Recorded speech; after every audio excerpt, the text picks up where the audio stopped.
sabi nga nila, ano ba raw yung solid north? Eh wala naman ng solid north ngayon pag pinag-uusapan ay politika doon sa kabila. Kasi sa Region 1, doon pa lamang sa probinsya natin sa Pangasinan, siya ang pinakamalaking probinsya sa buong Northern Luzon, if not all provinces north of Manila. At doon sa Pangasinan, at doon naman tayo sa Pangasinan. Ganun din sa La Union. Marami naman tayong mga kaibigan dyan na membro po ng PDP. At lalo-lalo na sa Ilocos. Alam naman na po natin yung sitwasyon dyan sa Ilocos. Andyan pa rin si Manong Chavit Singson.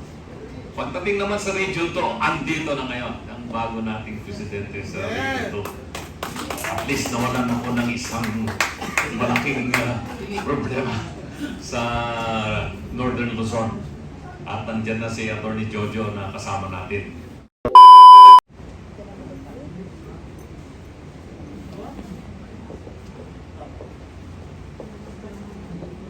Ayan, picture. So, okay, so hold your... Ayan. Okay nga ron. Oh, kami ganyan. Okay na ron, muna. Okay nga ron. Ayan, okay ha.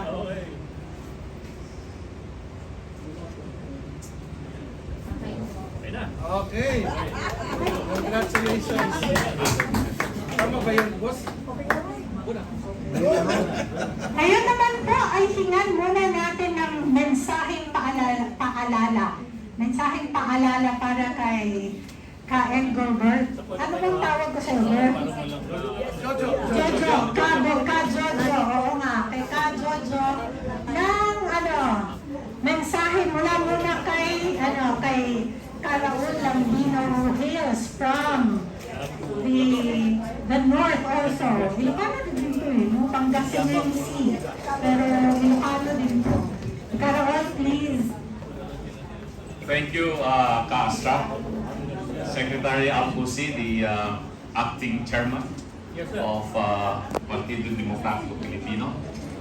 At siyempre yung bago nating kasama sa PDP si Atty.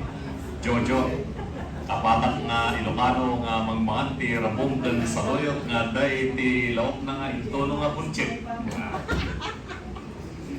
Sabi ko kanina, tinatanong nila sa akin kung ano ba yung mabuhay sa Ilocano. Sabi ko, agbyag. Agbyag. Ibig sabihin nun, agbyag, mabuhay. Hindi agbayag. Kasi yung agbayag, matagal. Yung sa Ilocano meron din, agbayag ka, matagal ka naman. Ibig sabihin nun. Ngayon, kablawak kayo amin na kapatak na Ilocano, di tamyanan. Sabi nga nila, ano ba raw yung solid north?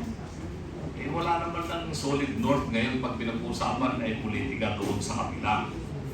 Kasi sa Region 1, doon pa lamang sa probinsya natin sa Pangasinan, siya ang pinakamalaking probinsya sa buong Northern Luzon, if not all provinces north of Manila.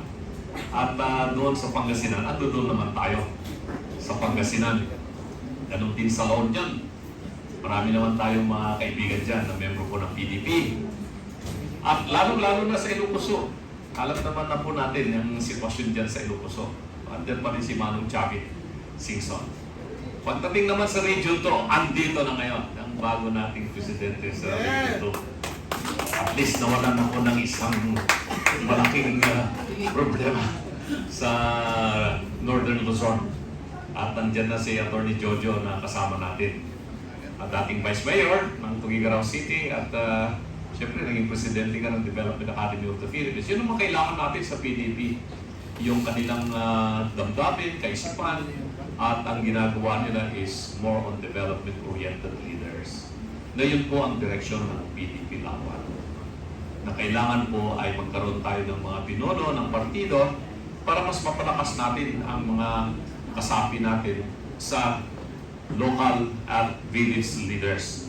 Alam po ninyo, yung political system natin sa Pilipinas, tinatawag ko itong kumbaga sa telepono, nasa iCloud yung mga partido.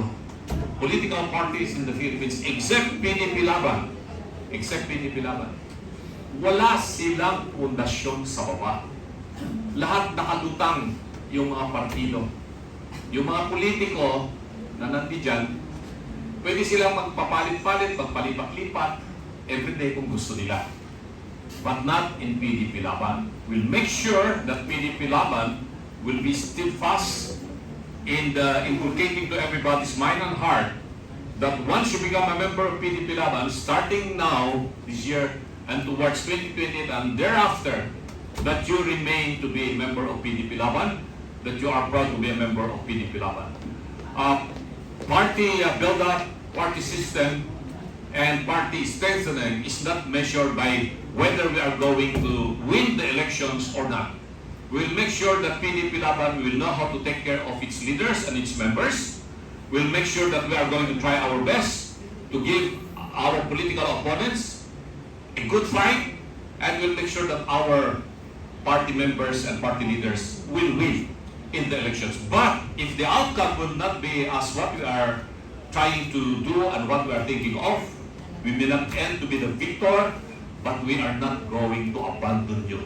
We will continue to recognize you as the full-fledged, legitimate members of PDP Laban, and we are not just going to get somebody who won in that election, who in the first place did not become a member of PDP Laban and would like only to become a member of PDP after winning the election. Hindi na po mangyayari yung ganun.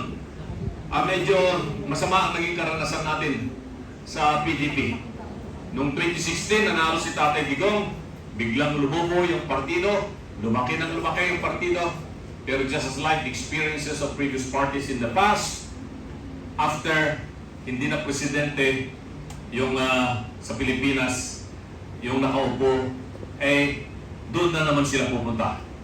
We are not going to do that anymore, and we are not going to allow that to happen to our members. We will continue to have a political party that has its foundation down below. So hindi tayo isang partido na nakalutang sa alapaap o kaya dyan sa ulap. Yung mga political parties ngayon, wala silang pundasyon sa baba. They really don't have ordinary members down below. And that is the reason why we are getting leaders like Attorney Jojo, who is not truly a politician. He used to be vice mayor, yes, but he is more of a development-oriented leader. Mas kailangan po natin ang ganitong klaseng tao. So, muli, sa aking mga kababayan na mga Ilocano, na kayo ang kapatak na Ilocano, mga manan itisahoyan ka sa akong aday tinto ng bunchit. Sabi sa akin ni Attorney Tupasio kanina, na to, isingit ko lang, tumitinala pa rin sa pagiging Ilocano ito. Pinag-usapan namin kanina yung technology dito sa buong mundo. At sinasabi nga yung mga maunlad na mga bansa, ipinagbabalaki nila na kayang-kaya na nilang gumawa ng mga magnet, like sa Germany, sa Japan, sa China, kaya moderno yung kanilang mga transportation, aeroplano, missile, yung mga gera ngayon na nangyayari sa Iran at dyan sa Ukraine, wala pong magiging missile na yan o walang mga drone na yan kung walang magnet. At ang pinakamalaking producer, manufacturer ng magnet sa buong mundo ay ang China na ngayon. Sabi namin ito nito Passion, meron din kaming may pagmamalaki sa Ilocos. Meron kaming magnet. Yeah. So yan po mga minamahal na kayo, ang laban na kayo nasa magnet kita Ilocos, nag-imas na ako na yung bag na tawag na yung bag malang ako. Maraming salamat, Carol. Siyempre, bago tayo magtatapos, gusto ko lang papuntahin sa harap yung ating incoming Council President and Council Secretary General ng Pasay City para ma-formally introduce ko lang sa ating mga kababayan. So, sa lahat ng mga taga-Pasay City, abangan niyo po ang aming mga gaganaping basic membership seminar. Ito po si Kawawi Manguera, ang ating incoming Council President for Pasay